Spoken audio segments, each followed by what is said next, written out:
All right, good morning. I know it's almost Morning, lunch, still there. I promise we're not going to talk too much about food today. But I want to say thank you to Brand Innovators. This is my first time participating, so really excited to be here. It's a privilege to be on stage with you, Joe. Thank you. Thank you, Jen. Thanks everyone for having us. Yes, very excited. Quick introduction because it's not about me. I'm Jen Werner. I'm the Vice President of Sales for Teads. If you're not familiar with Teads, we're a global media platform and we have a direct partnership with over 3,000 premium publishers.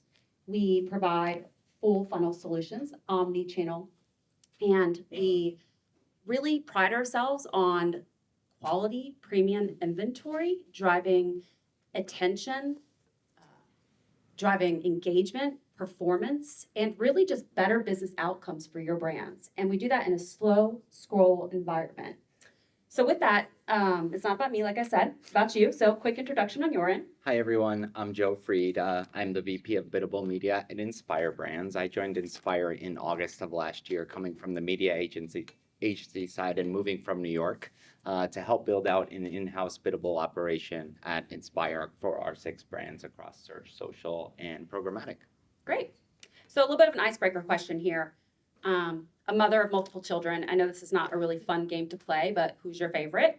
You have 6 amazing brands underneath your portfolio, and who would you say rises to the top in this moment today as a favorite? That's a really tough question. I don't see anyone from Inspire here to give me a hard time for picking favorites. I guess every day I'm drinking my Dunkin' cold brew, but maybe the most recently, if you haven't tried, I'd recommend trying the Jimmy John's Capri sandwich. It's got salami, fresh mozz, and balsamic glaze. It's phenomenal and gives me kind of a taste of New York, where I love to get, Italian sandwiches and haven't quite found a spot down here for. So the Jimmy John's Capri is recommend giving it a try. Fantastic. Well, I would say me and my household, we also ping pong back and forth between Dunkin' and Jimmy John's, but the Vinny sandwich for the win. All right, by a poll of hands in the audience, just to get you guys a little bit engaged here, how many marketers here today are leaned into attention as a metric of media quality? Okay, I only see a few, so this is going to be great. I think this is going to be very informative and hopefully just, a little educational and maybe have you question some things. So the topic today that we are going to dive into is really the importance of media quality and attention, contextual relevance, and creative, and how that really equals why every impression is not equal. So, Joe, you and I spent a really great amount of time together this week, and I learned that you have a true passion for attention and quality media. You also have a passion for ice hockey. Just by a quick, story, Joe and I met Monday morning. Joe came from a hockey game late Sunday night, which started at 10:30 incoming. Got home about 2 a.m. and we were bright and early together with a little bit of Dunkin' on our side. So with that, again, back to the topic today and quality media and attention. And these, you have noted, are 2 operating principles within Inspire. But you've also noted to me that there are 3 key metrics and all 3 boxes must be checked as it relates to these 2 key operating principles. So can you share with those to us today, and then just tell us a little bit about why they're important to you? Sure. Thanks, Jen. A few years ago, I stumbled on a Nielsen study, which I'll never forget, and it's carried me for the last couple of years, really because it's quite self-serving. But that Nielsen study said that 90% of an outcome is driven by the creative, and just 5% of an outcome is driven by targeting, and another 5% the media inventory, right? And, think about it. If you take away the creative, you're left with a blank screen, a blank canvas. Nothing's communicated to the consumers. And while we can certainly optimize the hell out of media, right? Change the targeting, change the formats, change the partners, ultimately it's the creative that's driving outcomes. And on top of that, the environment enabling the creative to drive that outcome. And so if creative is really responsible for driving outcomes, my philosophy fundamentally is that as media buyers, we need to prioritize quality and attention to give our creative the best possible chance of success, right?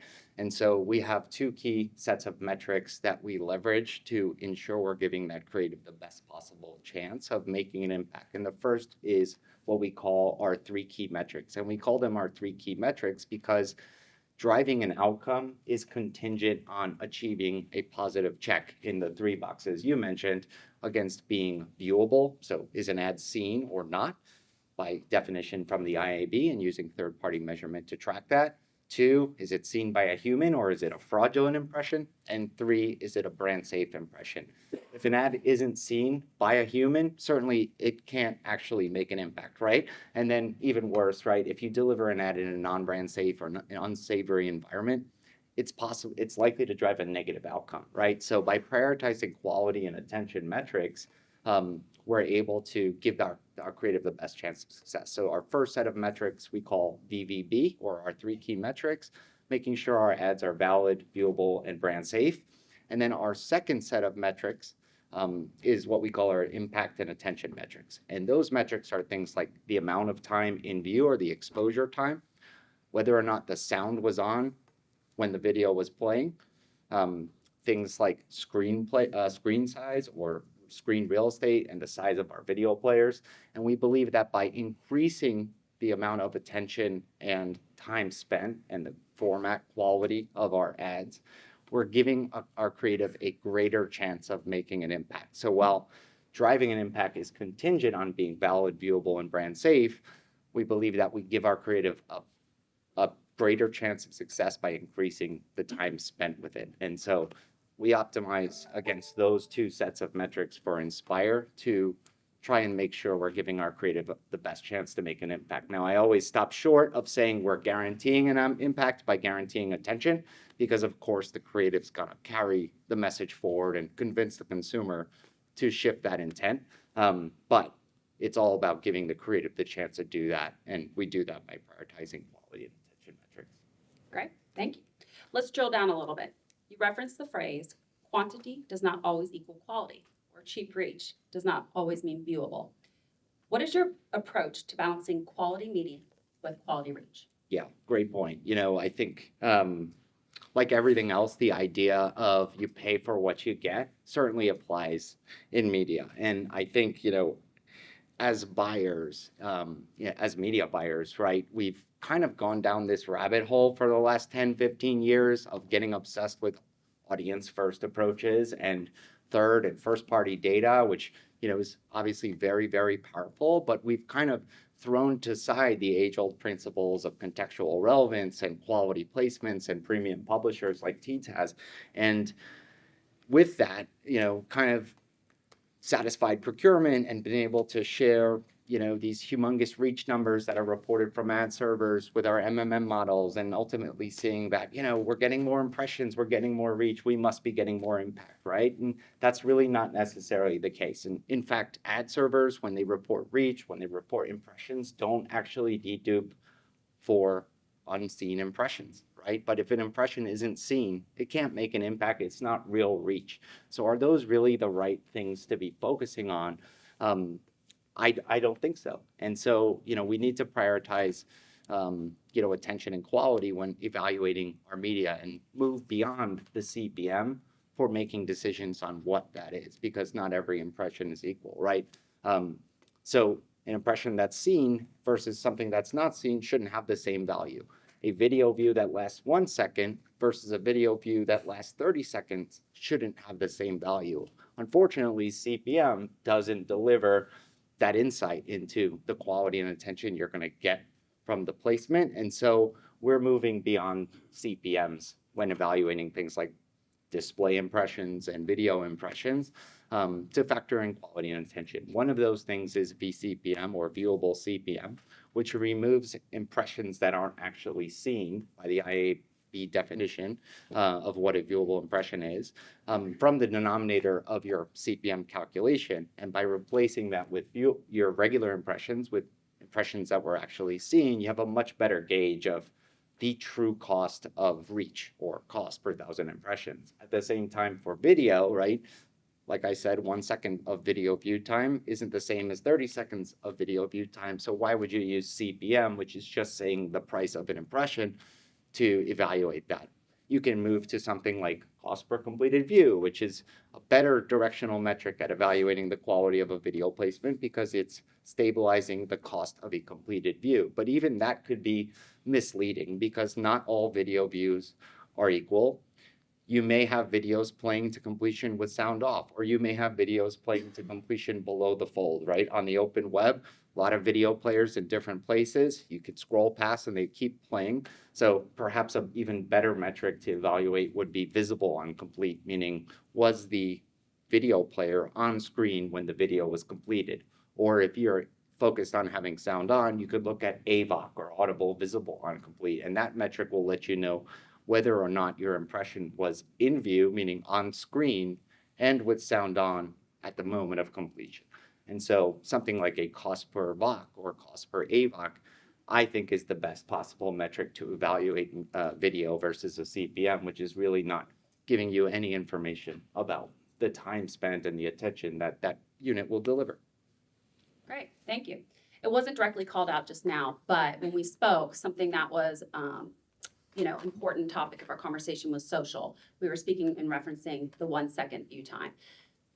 You're not saying you're not going to participate in social, like you need to be in social, but you're doing things differently within that channel. Explain to us a little bit like how you engage for that 1 second within a social channel or with partners that maybe have less than ideal attention time. Yeah, honestly, the quality and attention that various channels, placements, partners, formats deliver varies widely. And I think everyone in this room, everyone I work with are, very familiar with what an Instagram story is and what a newsfeed ad looks like, right? And, we all think that's really shiny and want to put our ad dollars there because we know consumers are spending time. But do we actually all know what we're getting out of those vehicles? Does anybody in here, have an idea or want to take a guess at what perhaps the average video completion rate is on an Instagram story when you put a 15-second video there and you're buying on reach optimization? 1%? Close, yeah. Between 1% and 5% at best. And beyond that, you're getting about 1 second of average view time. 1 second, which by definition of the IAB is not even viewable, right? So the point isn't to say we shouldn't run media in these environments. These are environments that have massive scale and reach. They have full screen, sort of formats. There's great targeting capabilities. And obviously that's where our customers' eyeballs are. And we need to just make sure that A, we're buying them the right ways, and B, we're putting creative in those places that has a chance of success. You're not going to have success with a long form asset in an Instagram story. So you need to design for that behavior. On a media side, we can move to change how we actually buy in these platforms from reach optimization, which will give you very, very low CPMs and make your reach numbers look good, but tend to drive about 1 second of view time. You can move to what's known as through play or completed view optimization, which is going to help stabilize and minimize the cost per completed view.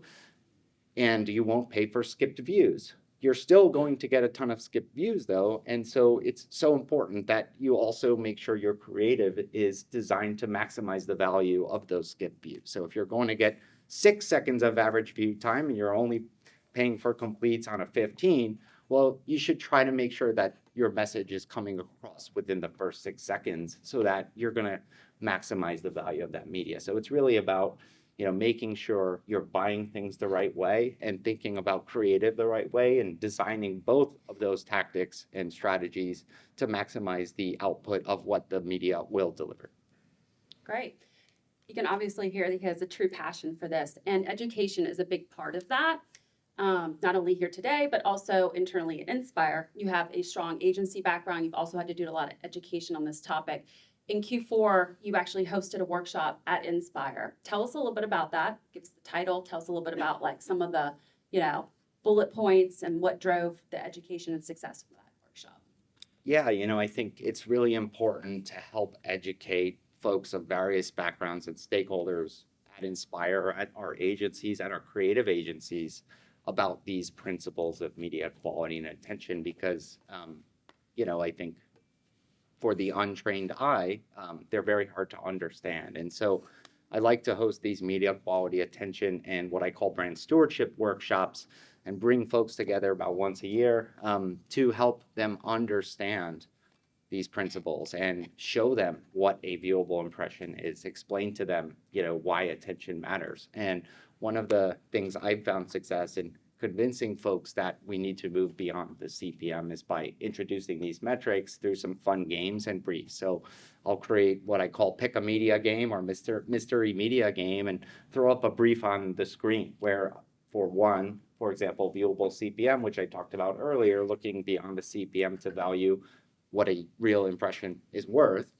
I'll ask the audience, for example, you want to drive awareness and your goal is to maximize reach. We have a finite budget and two different media options to choose from, media A and media B. Media A will have a high CPM, media B will have a low CPM. I'll put that up on screen, and with the finite budget, we can calculate the amount of impressions each media partner is going to deliver, right? And so I'll ask the audience, which media would you pick to maximize awareness and reach? And most of the time, folks are going to choose the cheaper media because you get more impressions, more reach, right? Well, what if we bring in viewability and we isolate, sort of the impressions that were seen from those that weren't, right? So I'll showcase some real life examples and walk them through how that changes the equation. So one media's got great viewability, another's got very low viewability.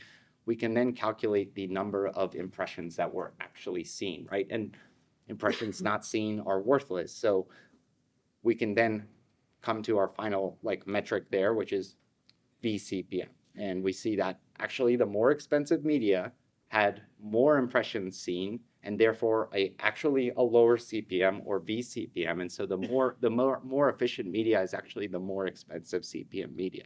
In the same vein, we'll do things like cost per completed view versus CPM, where we look at the completion rates. And we'll do another comparison looking at, for example, a YouTube versus a Facebook video view. And what we'll find is the same case. The more expensive CPM media is actually a lot cheaper, sometimes as much as 7 to 8 times cheaper on a cost per completed view basis, because those formats just aren't driving the attention. And I think that really helps to bring folks along on this journey of understanding that not every impression is equal, not every video view is equal, and we need to move beyond things like CPMs in evaluating quality. Great. All right, shifting a little bit to measurement. So Inspire has their own proprietary MO tool, or media optimization tool. Knowing the history of MMM models, how does Inspire incorporate viewability and quality media into the MO tool, or do they? Yeah, great question. We've got a team of data scientists at Inspire that have built a custom MMM model internally, which we call MO.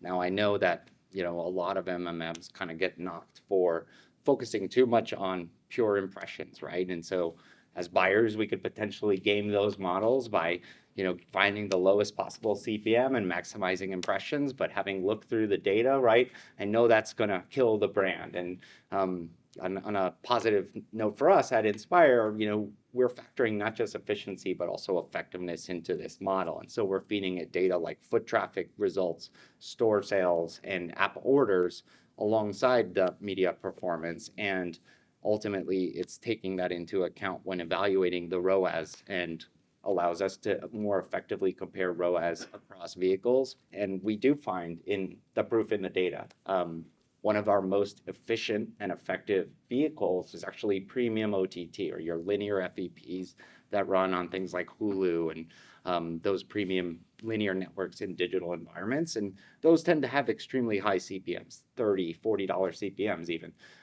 But because they tend to drive 90% completion rates, right? People are stuck watching that content. They don't want to leave their show. They're engaged.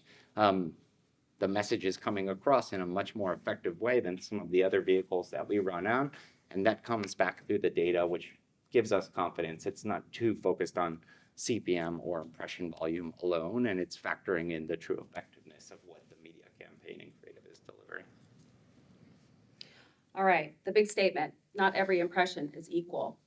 So I think this is a good place to kind of land this conversation, which is your Super Bowl moment with Duncan. I'm sure a lot of people here are very interested in what the impact was that was made in that moment. Yeah, have you seen the outtakes? They're Yeah. they're actually better than the Great. spots. So if you haven't seen them, they're really funny. I Ben and am Jen. too old to be on TikTok, but I am on TikTok and I've caught quite a bit of this. Our strategy this year for Dunkin' is really to start showing up with big brand energy, and what better moment than the Super Bowl to do that, let alone the first position in the pod post kick. Obviously, there's a reason why the Super Bowl is called the Super Bowl of advertising too, right? It's the biggest moment of the year. Nothing comes close to matching the scale and attention that the Super Bowl provides. And certainly it's expensive to buy these types of things, but the impact for us was outside. And, in this case, we felt that we did this right. The creative came out great. We got great results off of it. We had double-digit brand lifts across the funnel from awareness to purchase intent. We've seen foot traffic lift occur in, the weeks following the ad exposure, and tremendous amounts of earned media through sharing on social and engagement on social around the ads. And, with the impact it's driven, it's actually a lot more efficient than you think. So sure, it's expensive, but again, not all media is equal. And this has driven a major impact for our business and helped us kick off the year on the right foot. I love it. Okay, I didn't prepare this with you, but how did you get J-Lo to participate in this as well? It wasn't You've got a 2-for-1. We did, although I don't think we got it on a 2-for-1 price. But it was actually unplanned, and she kind of just showed up to the set and created this really kind of organic-y moment for us in the spot, and ultimately added a ton of value to the production and made it really funny and cute. But yeah, that wasn't planned, but I'm pretty sure that it wasn't 2-for-1 either. Yeah, I'm sure. It was wonderful, though. It was a win-win. All right. Well, before I turn it over to the audience, just in close, there's people taking notes. If you could summarize, a little bit about today, what would you share? Yeah, I think first and foremost, demand transparency, right?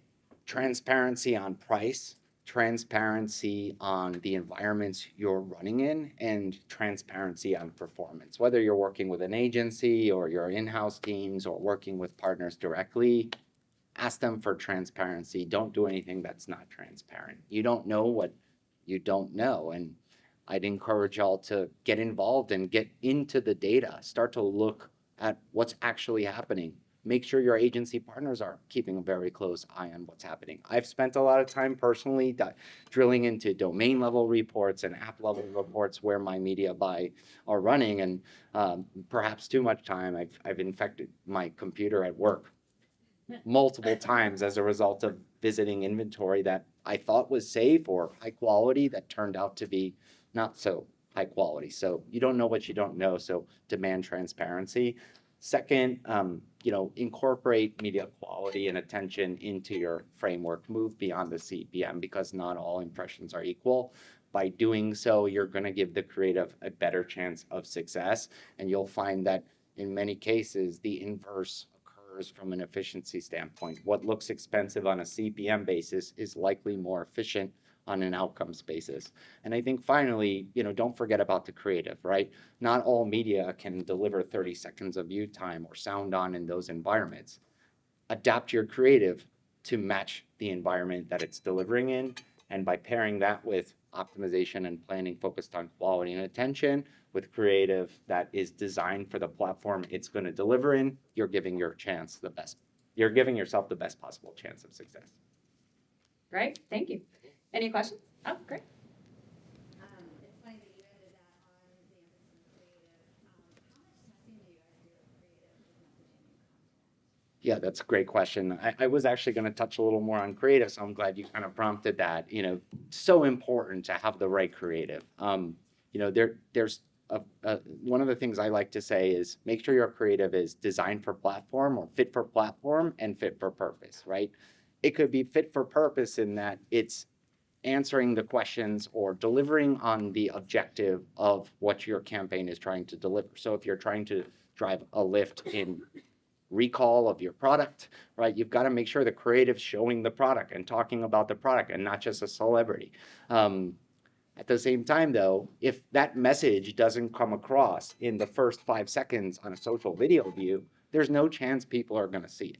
So you need to make sure that you're checking the box on getting your message out there very clear and upfront, and making sure that message is actually something people are going to see.